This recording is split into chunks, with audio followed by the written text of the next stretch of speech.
नमस्ते दोस्तों, हमारे चैनल पे आप सभी का स्वागत है। हमारी धरती पे कई ऋषि मुनि हुए। उन्हीं में से एक महान ऋषि थे अष्टावक्र। आइए जानते हैं इन्हीं महान ऋषि अष्टावक्र की कहानी। कौन थे अष्टावक्र? अष्टावक्र का अर्थ होता है 8 जगह से टेढ़ा। कहते हैं कि अष्टावक्र का शरीर 8 स्थानों से टेढ़ा था। अष्टावक्र का मानना था कि सत्य शास्त्रों में नहीं लिखा होता है, शास्त्रों में तो सिद्धांत और नियम होते हैं, ज्ञान नहीं। ज्ञान तो तुम्हारे भीतर है। अष्टावक्र ने जो भी कहा वो अष्टावक्र गीता नाम से प्रसिद्ध है। अब आइए जानते हैं इनकी कहानी। एक ऋषि थे जिनका नाम था ऋषि उद्दालक। ऋषि उद्दालक के आश्रम में कई शिष्य वैदिक ज्ञान अर्जन करने आते थे। उन्हीं शिष्यों में एक थे कहोड़। कहोड़ को संपूर्ण वेदों का ज्ञान प्राप्त था। उद्दालक ऋषि अपने शिष्य कहोड़ को अत्यधिक पसंद करते थे और इसी वजह से उन्होंने अपनी रूपवती एवं गुणवती पुत्री सुजाता का विवाह कहोड़ ऋषि के साथ कर दिया। विवाह के कुछ समय पश्चात ही सुजाता गर्भवती हो गई और वो चाहती थी कि उनकी संतान इतनी बुद्धिमान हो कि महान से महान ऋषि भी उसके सामने कमजोर पड़ जाएं। इसी उद्देश्य के साथ सुजाता ऋषि उद्दालक और कहोड़ द्वारा शिष्यों के दिए जाने वाले वैदिक ज्ञान से जुड़ी कक्षाएं लेने लगी, ताकि गर्भ में रहकर ही उनकी संतान सभी मंत्रों, उच्चारण और उनके अर्थों को समझ पाए। लेकिन एक दिन अचानक जब कहोड़ वेद पाठ कर रहे थे, तब सुजाता के गर्भ के भीतर से बालक ने कहा कि पिताजी, आप वेद का गलत पाठ कर रहे हैं। कहोड़ ऋषि को शिष्यों के सामने ऐसा व्यवहार तिरस्कार स्वरूप लगा और क्रोधित होकर वे बोले, तू गर्भ से ही मेरा अपमान कर रहा है, इसीलिए मैं तुझे श्राप देता हूँ कि तू 8 स्थानों से वक्र यानी कि टेढ़ा हो जाएगा। सुजाता ने इस घटना को ज्यादा गंभीरता से नहीं लिया और अपनी संतान के अच्छे पालन पोषण के लिए धन एकत्रित करने के लिए अपने पति को राजा जनक के पास जाने के लिए कहा। उस समय राजा जनक एक यज्ञ करने की तैयारी कर रहे थे। कहोड़ ऋषि राजा जनक के पास गए, लेकिन राजा जनक ने उनसे कहा कि अब वो उस यज्ञ को नहीं कर पाएंगे जिसकी तैयारी वो कई वर्षों से कर रहे हैं, क्योंकि एक दिन बंदी ऋषि ने उनके पास आकर कहा था कि वो इस यज्ञ को तभी संपन्न कर सकते हैं जब यज्ञ में शामिल होने वाले ऋषि उन्हें शास्त्रार्थ में पराजय कर दें। दरअसल जो भी ऋषि बंदी से हारता था उसे नदी में डुबो दिया जाता था। ऐसा करते करते ऋषि बंदी ने कई ऋषियों की हत्या कर दी थी।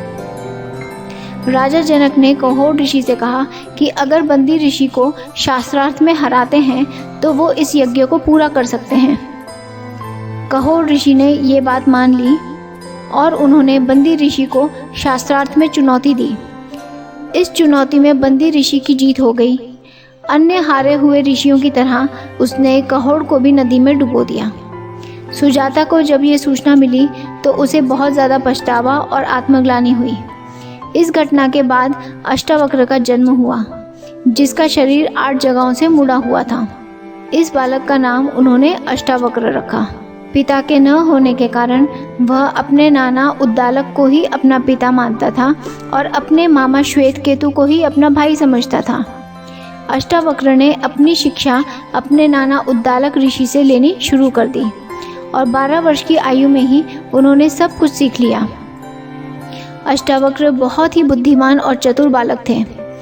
उनके गुरु उद्दालक भी उनसे बेहद ज़्यादा प्रभावित थे। एक दिन जब वो उद्दालक की गोद में बैठा था तो श्वेतकेतु ने उसे अपने पिता की गोद से खींचते हुए कहा कि हट तू यहाँ से, ये तेरे पिता की गोद नहीं है। अष्टावक्र को ये बात अच्छी नहीं लगी और उन्होंने तत्काल ही अपनी माता के पास जाकर कहा कि मेरे पिता कहाँ हैं। माता ने अष्टावक्र को सारी बातें सच सच बता दी। जब बालक अष्टावक्र को ऋषि बंदी और अपने पिता की हत्या के बारे में पता चला, तब उन्होंने ऋषि बंदी को चुनौती देने का निर्णय लिया और वो अपने मामा श्वेतकेतु के साथ बंदी से शास्त्रार्थ करने के लिए राजा जनक की यज्ञशाला में पहुंच गए। अष्टावक्र का कुरूप स्वरूप देखकर महल के सैनिक उन पर हंसने लगे। इस पर अष्टावक्र ने जवाब दिया कि इंसान की पहचान उसके रूप या उम्र से नहीं बल्कि उसकी बुद्धि से होती है। फिर द्वारपालों ने उन्हें रोकते हुए कहा कि यज्ञशाला में बच्चों को जाने की आज्ञा नहीं है। इस पर अष्टावक्र बोले कि अरे द्वारपाल, केवल बाल श्वेत हो जाने से या अवस्था अधिक हो जाने से कोई बड़ा व्यक्ति नहीं बन जाता। जिसे वेदों का ज्ञान हो और जो बुद्धि में तेज हो वही वास्तव में बड़ा होता है। इतना कहकर वे राजा जनक की सभा में जा पहुँचे और बंदी को शास्त्रार्थ के लिए ललकारा।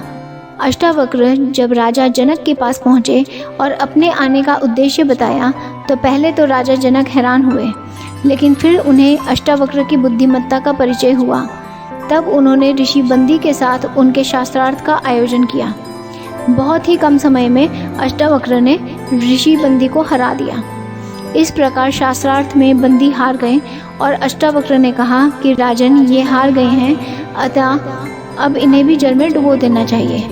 तब बंदी बोला कि हे महाराज, मैं वरुण का पुत्र हूँ। मुझे मेरे पिता ने धरती पर मौजूद उच्च संतों को भेजने के लिए कहा था ताकि वह यज्ञ को पूरा कर पाएं। अब जब मेरे पिता का यज्ञ संपन्न हो चुका है तो जितने भी ऋषियों को पानी में डुबोया था वे नदी के बाढ़ से वापस आ जाएंगे। बंदी के इतना कहते ही शास्त्रार्थ में हार जाने के पश्चात जल में डुबोए गए सारे ब्राह्मण जनक की सभा में आ गए, जिनमें अष्टावक्र के पिता कहोड़ भी थे। अष्टावक्र ने अपने पिता के चरण स्पर्श किए। तब कहोड़ ने प्रसन्न होकर कहा कि पुत्र, तुम जाकर समंगा नदी में स्नान करो, उसके प्रभाव से तुम्हें मेरे श्राप से मुक्ति मिलेगी। तब अष्टावक्र ने इस स्थान में आकर समंगा नदी में स्नान किया और उसके सारे वक्र अंग सीधे हो गए। उनका शरीर ठीक हो चुका था और वो एक आकर्षक युवक में तब्दील हो चुके थे। महल में मौजूद सभी लोग भागते हुए नदी के तट पर पहुंचे, जहां सभी ऋषि खड़े थे। ऋषि कहोड़ ने यह स्वीकार कर लिया कि उनका पुत्र उनसे भी अधिक बुद्धिमान है। तो दोस्तों, ये थी महान ऋषि अष्टावक्र की कहानी। उम्मीद है आपको कहानी पसंद आई होगी। कहानी पसंद आई है तो इसे अपने दोस्तों और रिश्तेदारों में शेयर करें, वीडियो को लाइक करें और हमारे चैनल को सब्सक्राइब करना ना भूलें। जय श्री राम।